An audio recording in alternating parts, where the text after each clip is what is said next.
ang abogado ng tatay mo si ChatGPT. He was still able to win. Ilan sa mga estudyante mo ang nakapag-launch na at naging milyonaryo na? I now have 15 millionaires because of AI. Ngayon ang pinaka-perpektong panahon kung gusto mong yumaman at umasenso gamit ang artificial intelligence. Pwede mo itong gamitin sa mabuti at pwede mo rin itong magamit sa masama. Kaya ngayon, gusto kong ipakilala sa inyo ang taong magdadala sa inyo kung paano nga ba natin gagamitin ang artificial intelligence para yumaman tayo. At hindi lang basta yumaman, makagawa tayo ng oportunidad na masisiguro natin na ito na ay future-proof business opportunity for everybody. Hindi ko na patatagalin, let us all please welcome ang pinagkakatiwalaang tao ngayon pagdating sa artificial intelligence dito sa Pilipinas. Ang may-ari ng 7 AI Ventures, walang iba ang ating bossing Boss Jay Hasmines. Welcome, boss. Welcome. I've been so hooked with your training modules. Actually, I'm a fan, naka-attend ako isang beses. Grabe yung advance nung tinuturo mo dito sa Pilipinas na konti pa lang talaga yung nakakaalam tungkol sa artificial intelligence or AI modules na create mo. Paano ka naging updated masyado pagdating sa AI? Back in 2019, inaaral ko na siya. Doon pa lang, nag-rabbit hole na ako kung paano siya may implement. And then nung nagkanegosyo ako, back in 2021, 2022, doon ko talaga siya fully nagamit. And then right now, pupunta ako na iba't ibang bansa para matutunan siya. For example, kakagaling ko lang ng China. Natutunan ko yon sa company called Baidu. And then nakita ko na kung gaano sila mas advanced pa doon. And at the same time, ginagamit din ito, for example, sa Alibaba. So dumaan din ako ng Alibaba Netpreneur Programs at nakita ko gaano kalaki yung effect ng AI sa China. So dinadala ko siya dito sa Pilipinas.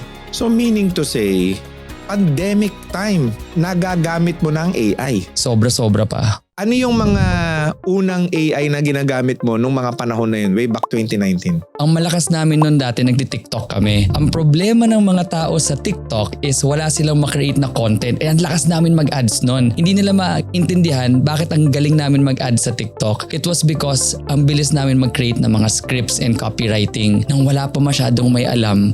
Ang gamit pa namin doon, Copy AI, Jasper. Ito yung mga hindi pa alam ng mga tao na meron na palang mga AI tools nun. Way before ChatGPT even existed. Kumbaga isa ka sa pioneer na gumagamit talaga ng AI dito sa Pilipinas. Yes. Tapos yung research mo tungkol dito sa AI, gaano nito babaguhin ang mundo for the next 5 years? Imagine na lang sa China, ang kanilang e-commerce strategy totally inabolish na nila kasi nag-change na sila to AI. If you go there left and right, makikita mo bakit AI na to? Yun din yung mangyayari sa atin. Kung dating organizational chart or yung mga ating teams, malaki dapat, magulat na lang tayo with AI, kailangan na lang siya mas leaner, better, and competent yung mga tao. Pero grabe, fully loaded sila na mga different AIs from tools all the way hanggang mga tinatawag natin na agentic AI na pwede nating banggitin mamaya. Dito sa Pilipinas, how many millionaires ang naging milyonaryo because of just using AI? Madami dyan sikreto lang, hindi nila sinasabi. Pero yun yung mga nagiging unfair advantage nila. Just imagine, meron kaming multiple partners sa e-commerce na ang ginagawa nila is they can create products in a day because they're using AI. From the research, mock-ups, all the way hanggang launch. So lahat yung nagagawa silently nang hindi kailangan i-announce. So ang dami nang nag-i-integrate sa negosyo nila. So they are the silent winners right now. Ibig sabihin paggamit ng AI, isang araw lang makakabuo ka ng negosyo? Oo, ang pinaka-record nga namin, 15 minutes to 30 minutes nakapag-launch ka na ng product mo all the way hanggang matapos siya at mag-launch na siya sa social media. Ganun lang kadali magnegosyo ngayon dahil dyan sa AI na yan? Oo. Sige nga, ibigay mo nga sa amin yung process. Paano kayo nakakabuo ng 15-minute business opportunity? So, meron kasing 3 levels of AI. The first level is chat AI. Kapag chinat mo to at nag-message ka sa ChatGPT, Gemini, yun ang mga tools na kilala. Pag nagbigay yan ng reply, sino mag-execute? Tayo pa rin. Okay. Pero yung second level, ito na yung mga tinatawag natin na AI automations. Ito yung for example, 2 tools na magsasama, magko-connect, tapos gagawa ng automation, make.com or yung mga N8N. Skip na muna natin yan kasi may third level na, which is called agentic AI. Ano yun? Ito yung mga AI na kaya na talaga gumawa at tumapos ng trabaho. Isang prompt lang or isang command lang kay AI, from research to product creation to building ng website to making the creatives to launching the ads, kaya na niya all in one command. Tapos aabangan mo na lang siya in 15 to 30 minutes na launch mo na yung business mo. Regardless if digital product yan, regardless if service yan, basta meron kang makuwang product idea, ila-launch mo siya, kaya nang magawa yan ni AI because agentic AI, hindi na yan na ideation, more on AI build me this. Ang naririnig ko sa'yo, sa loob lang ng walang isang oras, kaya mong gumawa ng sarili mong Shopee at Lazada or e-commerce store. Yes. Na may website ka. May website ka na full. Ha? And ang daming mga tao natutulog sa opportunity na to kasi hindi lang nila alam. Hindi lang sila aware. Tumigil na sila sa ChatGPT. Hindi nila alam may mga tools like Claude, Manos. Naririnig nila pero hindi sila naglalagay ng oras para aralin. Ang ibig mo sabihin, from product research to having a product to launching an ads, bukod dyan, meron kang sarili mong website. Bukod sa sarili mong website, meron sariling chat support. Lahat ng process nandyan na in less than 1 hour. Less than 1 hour, kaya na niya ma-set up lahat yon. As long as you prompt it, tama yung instructions mo, tama yung step by step mo, magulat ka na lang na after 15 to 20 minutes, magagawa na niya. And the better the quality na malagay mo dun sa command or prompt mo, mas maganda yung nagiging output niya. Paano naman doon sa mga hindi techie? Ibig sabihin ako, meron akong tindahan ngayon, meron akong online store, kayang paputukin ang product ko now na ng AI. Paano ko gagamitin? Hindi naman ako techie. AI tools are actually made to be user-friendly. Ang goal ng mga kumpanya na ginagawa ng mga apps na to or mga tools na to is madaming tao gumamit. So, the moment you start to use these tools, makita mo, ay, ang dali lang pala niya. Para ka lang nag-open ng GCash, para ka lang nag-open ng tools like Facebook. Ganun na yung user interface. Tapos yung mga tao na iniisip nila hindi nila kaya, pero the moment na nahawakan na nila, nakalikot nila, na-try nila, magulat sila, uy, ang dami palang kayang magawa nito.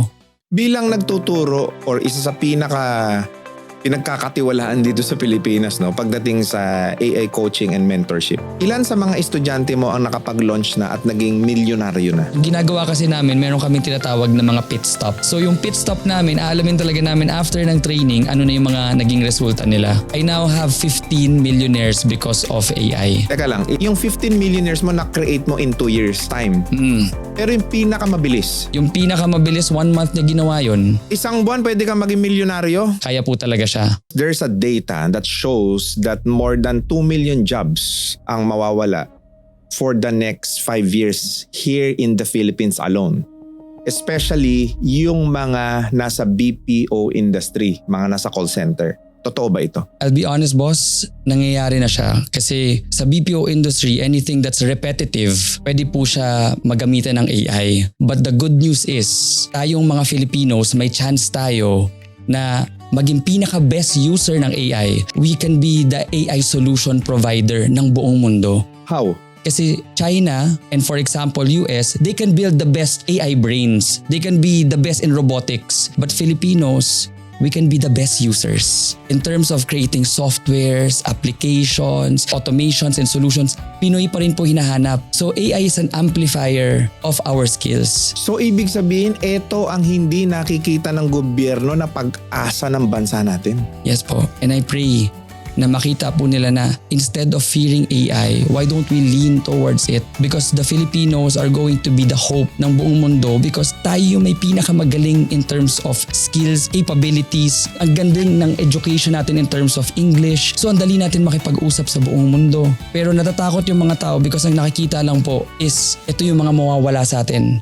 Pero hindi na nakikita, ito yung mga possible na kaya nating mag-gain. Dahil nagkaroon ng AI, may mga industries na mawawala. Pero may mga industries na pwedeng umusbong and that's going to create more jobs. Relevant pa rin ba mag-aral ang mga bata ng college? Babalik pa rin tayo sa ano ba ang foundation mo para masabi tama yung pinrompt mo at mga quality assurance mo siya. So regardless kung saan nila huhugutin ng education, basta never stop learning.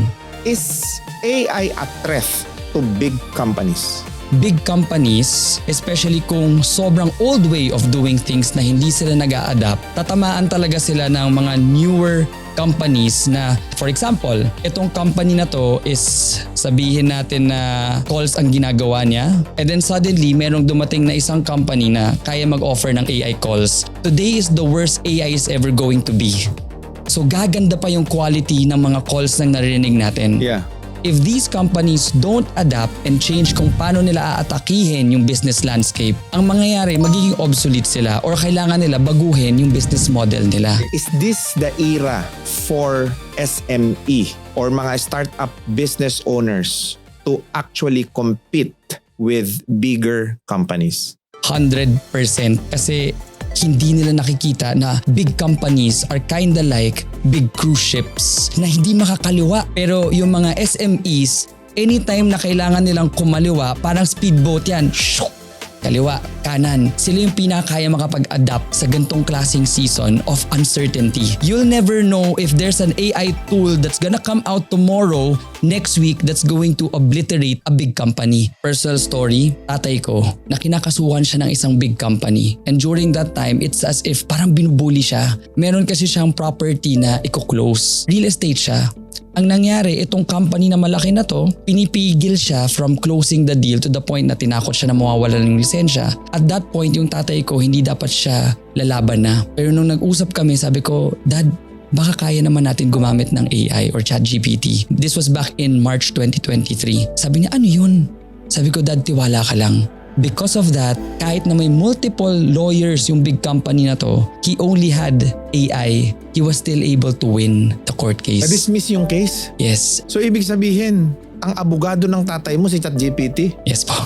And dahil doon, namulat ako na even if maliit ka, you can battle with the giants parang David and Goliath. You now have the opportunity to be as big as the big companies because you have the leverage of technology. Mga OFW, ano ang future na naghahantay sa kanila? Halimbawa mag-uumpisa silang gumamit ng AI ngayon. Meron akong story of kasambahay namin. Tinuruan ko siya ng AI bago siya pumunta ng Saudi. Natuwa ako kasi tinuturuan na din niya yung boss niya. Binibigyan siya ng raise, binibigyan siya ng magandang buhay doon just because marunong na siya gumamit ng simple tool back in 2024 ng ChatGPT. Naging open lang siya matuto.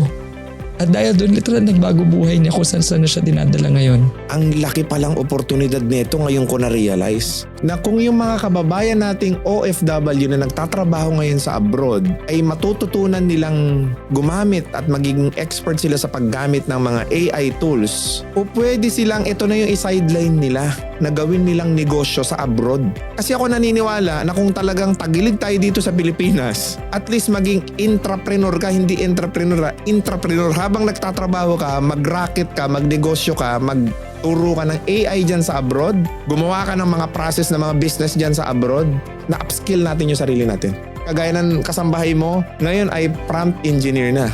Inaral din niya through AI. Paano ba magsimula ng maliit na negosyo sa kinita niya doon? Grabe, may pag-asa pala ang Pilipinas. May pag-asa tayong mga Pilipino dito sa oportunidad na to, mga boss. AI education right now should be our number one priority in terms of education. Coach, medyo sasamantalahin ko na. Baka naman may offer ka sa mga viewers natin, makasit in man lang sa mga session mo. Baka pa pwede ka naman magpa-free session sa amin. Of course, gustong-gusto ko yan. Ayan so ito si Coach Jay. Binabayaran siya talaga ng mga malalaking companies, mga boss . So for their AI end-to-end service ang ginagawa niya, tsaka coaching and mentorship. Now for the very first time, exclusively in this video, all you have to do is type 7AI. Okay? So yan lang itatype ninyo . Ilagay nyo sa ating comment section and we'll message all of you free. Matututo kayong gumamit ng AI dahil napanood nyo dito kay Boss RDR. Promise mo yan . Kamay natin.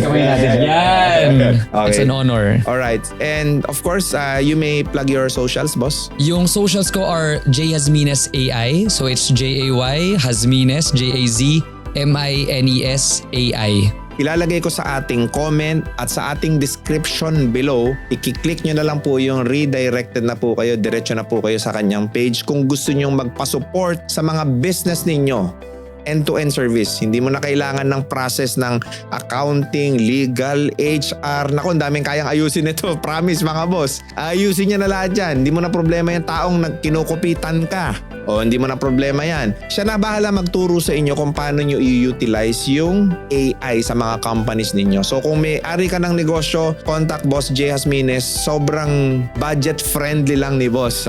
Kung tutuusin mo kasi sobrang laki ng matitipid mo kaysa mag-hire ka pa ng mga professional. Kaya mo nang gawin yan sa sarili mo if you will just know what AI to use and to utilize sa mga missing processes ng business mo. Thank you boss. Thank you. Sobrang salamat ko at naka-interview ako ng legit na coach and mentor kasi dami nagko-coach and mentor na AI. Yung natutulak na 2 araw naging mentor and coach na. Grabe, nakakainis. Okay? Kaya ito, finiture ko na mga boss Ito talaga yung expert. Tawag na kayo. Naku, wag kayo enroll kung kanino. J. Jasmines, yan po. 2019 pa lang ginagawa niya na yung AI. Ginagamit niya na. Dami niya na natulungan. Personally, ako po natulungan niya na rin. At marami pong mga business owners. So maraming salamat boss. Baka meron kang gustong batiin at pasalamatan. Gusto ko lang magpasalamat sa mga taong tumulong din sa akin. Of course, family ko, magulang ko, nanay ko, tatay ko, kapatid ko, Genesis family, andyan din. Gusto ko din magpasalamat sa inyo. And of course, lahat din ng mga sumuport at naniwala din. At sa lahat ng mga followers natin, please do not forget to subscribe and click that notification bell para lagi kayong updated sa ating mga future videos. And also do not forget to follow us on Facebook, TikTok, Instagram, and Spotify. Muli maraming